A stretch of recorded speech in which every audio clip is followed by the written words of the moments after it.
Hi, how are you? In today's video, I'm going to show you how to make a snuffle mat that does require sewing. The advantage to this is that you can completely throw this thing in the washing machine and dryer without any issues, so stay tuned. First, you're going to need some fleece. I'm using two different colors so that it's easier for you to see what I'm doing, blue and yellow. You're going to cut out your backing piece. This is what you're going to sew all the fleece for the snuffle mat to. And in my situation, I made it about 11 inches square-ish, but you can make it whatever size you want. You're going to cut out two of these backing pieces and set them aside. Then we are going to cut out the strips. These are about 5 inches wide by the height of your backing piece material. So in my case, that's 5 by 11.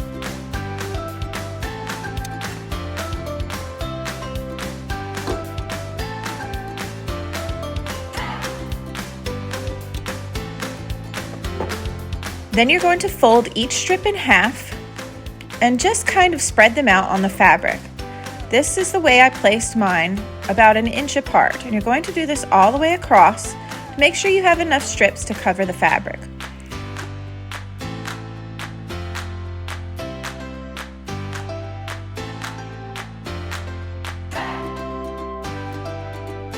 I left about a ½ inch of backing material on each side that isn't covered by the strips. Then pin down each strip in the top, bottom, and center.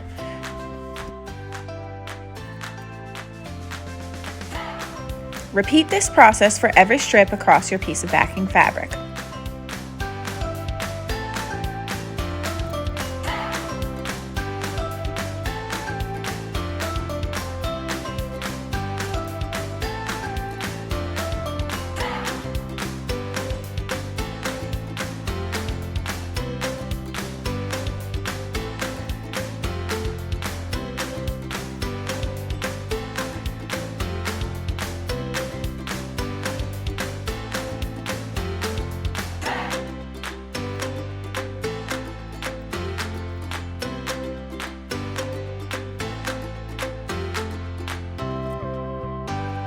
Take your project to your sewing machine and sew down the center of each strip where you pinned the fabric in place, removing your pins as you go so you don't sew over them.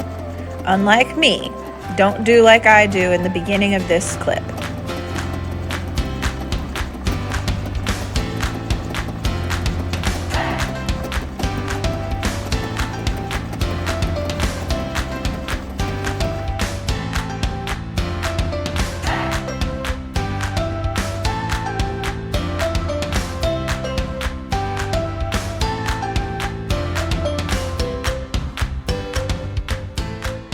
You can finish your ends in different ways. You can back stitch at the beginning and end of each row and then just snip your threads close to the fabric, or you can have longer tails and tie knots, and that's what I choose to do, and you'll see that further into the video.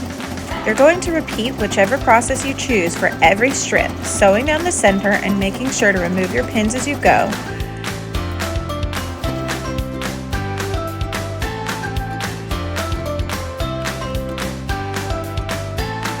Then when you get to the end of the strip, remove the project from the machine, flip your folded piece out of the way, unfold the next one, and stitch down it.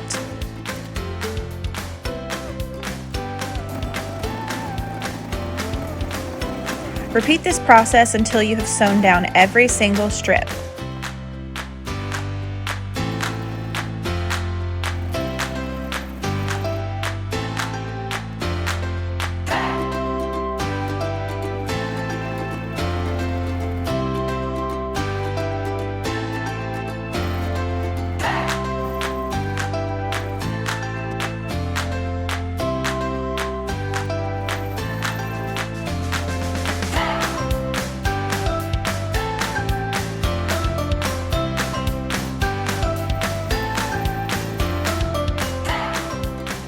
Now I'm straightening out my tails so that they're easier to tie together.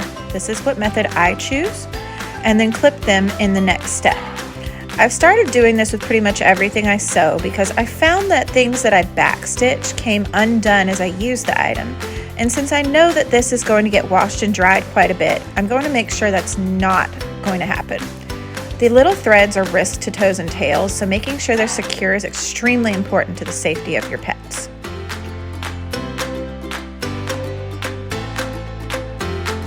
Now you're going to clip all of the tails extremely close to your knot. In my case, I'm able to put the knot right up against the fabric so nothing else sticks out.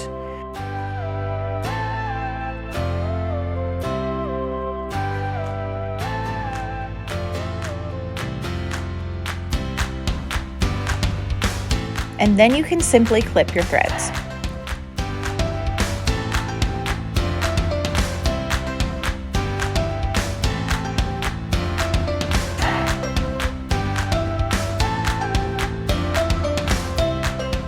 For the final stage, you're going to fold your pieces in half again and cut snips almost down to the seam that you stitched. Don't cut through that seam. You're basically creating these little flaps, or fringe as we call them in the US, and you're going to do that with every single row. Your snips should be roughly 1 inch apart.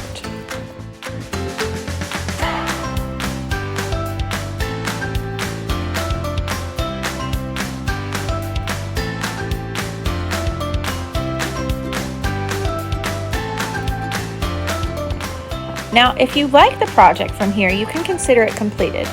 Just look at how full it is, and if you feel like this is not enough fringe, then you can add another piece in between each flap that you've already made, which is what I chose to do. These strips are a great way to use scraps. In fact, I use a yellow one at the end that's a little more narrow than the 5-inch width because I simply did not want to cut another blue strip out and put it in place. You could leave the gaps as well because it would be fun to hide larger treats in those spaces or a bit of food or things like that. The project is still usable regardless of whether you make a super fluffy one or not. And then I repeated the entire process, sewing each of these new strips, snipping them, and that was it. Here's a picture of the finished product with the added strips in place, and a picture of the back, just to show you how wobbly and wonky my stitches are. Thankfully, the rats do not care. Thanks for watching. Bye!